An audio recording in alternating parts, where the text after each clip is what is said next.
Alors ça fait déjà quelques semaines que je vous parle de Harapan, mais je vous ai pas encore parlé des éléphants de Sumatra. On va la refaire. Alors ça fait déjà quelques semaines que je vous parle de Harapan, mais je vous ai pas encore parlé des éléphants de Sumatra. Alors que tout le monde se situe bien, Sumatra c'est cette île dans l'ouest indonésien qui est à peu près aussi grande que la France. Elle fait environ 470 000 km² de superficie. C'est la 7e plus grande île du monde et elle se caractérise par un paysage particulièrement montagneux et une biodiversité hors du commun et des forêts denses, riches, diversifiées, et puis plusieurs espèces endémiques, des orang-outans, des gibbons, des tigres, des rhinocéros et donc l'éléphant de Sumatra. Alors les éléphants, ils sont connus pour leur grande intelligence et leur grande sensibilité.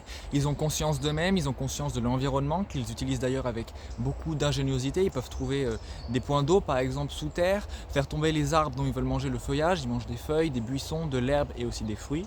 Et un éléphant, chaque jour, ingère environ 200 kg de nourriture.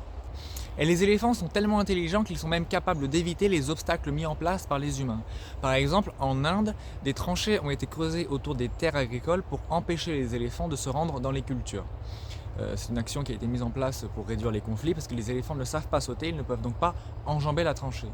Sauf qu'ils sont tellement intelligents qu'ils ont compris comment ça fonctionnait et on a vu qu'ils se mettaient à combler la tranchée pour pouvoir passer. La tranchée, c'est une action qui est très efficace en termes de dissuasion, mais seulement si elle est en complément d'autres actions comme les patrouilles, par exemple. Et on retrouve le même problème concernant les clôtures de ruches en Afrique. On a vu que les éléphants avaient extrêmement peur des abeilles, puisque forcément, une ruche qui vient vous piquer dans la trompe ou dans les oreilles, c'est jamais agréable. Donc, des clôtures de ruches ont commencé à être mises en place autour des terres agricoles, et ça a été très efficace, puisque du coup, les éléphants sont restés bien à l'écart, il n'y a plus eu de conflit. On a essayé de faire la même chose en Asie, mais le problème, c'est que les espèces d'abeilles ne sont pas les mêmes. Et en l'occurrence, sur le continent asiatique et en Asie du Sud-Est, la plupart des abeilles qu'on peut utiliser comme ça en ruche, ce sont soit des abeilles qui sont très peu agressives, soit des abeilles qui n'ont carrément pas de dard.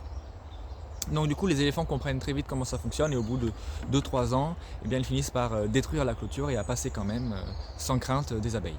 Ce sont donc des animaux extrêmement intelligents et qui ont des sens hyper développés, qui sont assez extraordinaires littéralement. Par exemple, leur odorat est particulièrement impressionnant puisqu'ils sont capables de sentir et de reconnaître leurs congénères à des centaines de mètres, voire à des kilomètres à la ronde. Ils se reconnaissent comme ça grâce à leur odorat. Ils sont même capables de se souvenir de quelqu'un pendant des années juste avec la mémoire de l'odeur.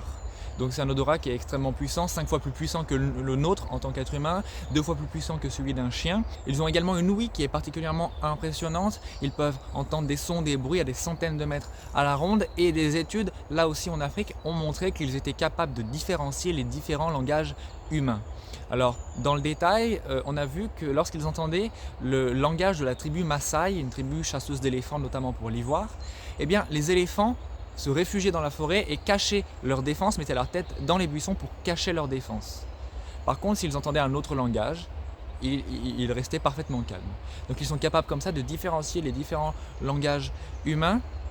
Et puis ils ont d'autres aussi sens extrêmement développés, ils sont capables de sentir les vibrations dans le sol, ils peuvent sentir une voiture arriver là aussi à des kilomètres à la ronde, et puis de sentir même les orages arriver sur eux alors que le ciel est encore bleu. Donc des sens particulièrement développés, et puis comme je le disais, ils sont extrêmement sensibles, ils ont un panel d'émotions et de sentiments qui sont autant voire peut-être même plus développés que les nôtres. Comme nous, ils s'aiment, ils s'amusent, ils se consolent, ils se disputent, ils ont des amis, d'autres qu'ils aiment un peu moins. Et puis on a vu des éléphants porter le deuil et veiller leur mort. Dans la nature, les éléphants de Sumatra vivent généralement jusqu'à 60 ans maximum. Les femelles vivent plus longtemps généralement que les mâles. Les éléphants rentrent en âge de reproduire à partir de 20 ans et une femelle peut avoir un éléphant tous les 5-6 ans.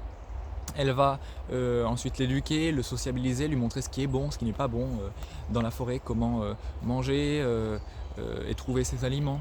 Et puis voilà, s'inclure dans la harde. Les femelles vivent donc justement en harde de 15-20 individus et les mâles, eux, sont solitaires.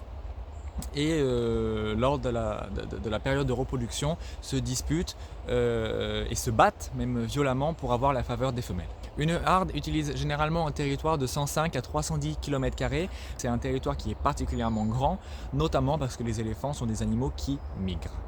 À Sumatra, on dénombre à peine 1 millier d'éléphants répartis dans 22 poches de population à travers toute l'île. Le sort des éléphants et celui de la forêt est assez lié en fait. Si aujourd'hui il y a un haut niveau de biodiversité dans les forêts de Sumatra, c'est en partie grâce à l'éléphant, puisqu'il est garant finalement de la bonne santé de la forêt. Par exemple, l'éléphant, en faisant tomber des arbres, en créant de grandes ouvertures dans la forêt, permet à la forêt de se régénérer naturellement, ce qui garantit là aussi donc un haut niveau de biodiversité. C'est une espèce qui va aménager comme ça son environnement et le garder en bon état. Et puis les éléphants, en passant régulièrement au même endroit, créent des passages facilités pour les animaux pour lesquels il est plus compliqué de rentrer habituellement dans la forêt dense. Donc on voit une augmentation du nombre de proies, une augmentation du nombre de prédateurs et donc le maintien d'un équilibre naturel au niveau de la biodiversité. Et puis par ses excréments, l'éléphant permet aussi de disséminer des graines et de nourrir les insectes au niveau du sol, et comme je vous l'ai dit aussi tout à l'heure, ils arrivent à trouver des points d'eau qui leur permettent à eux de s'abreuver, mais aussi au reste finalement de la faune et même de la flore de trouver des ressources en eau. C'est une espèce qui permet donc à d'autres animaux de vivre, c'est une espèce qu'on appelle clé de voûte, et c'est pour ça que moi je dis souvent que sauver les éléphants c'est sauver la forêt, parce que les deux sont liés. Si on perd les éléphants, on perd la forêt et inversement. Nous devons effectuer plusieurs repérages en Thaïlande et à Sumatra dans les mois à venir. Nous avons besoin de votre aide, alors aidez-nous. Voilà, faites un don sur notre page Helloasso, on est en train de lever 2000 € et puis partagez cette vidéo, abonnez-vous, likez-la d'ailleurs, ça nous permet de gagner en visibilité, de toucher de nouvelles personnes, et puis voilà, suivez-nous sur les réseaux sociaux pour nous permettre d'augmenter notre audience là aussi. Et puis voilà, votre aide est vraiment importante. Un don de 5, 10, 20 € est vraiment essentiel pour nous. Chaque centime est précieux, chaque centime compte. Voilà, merci beaucoup. Et puis à la semaine prochaine pour une vidéo bien particulière en Indonésie. Merci beaucoup et à la semaine prochaine.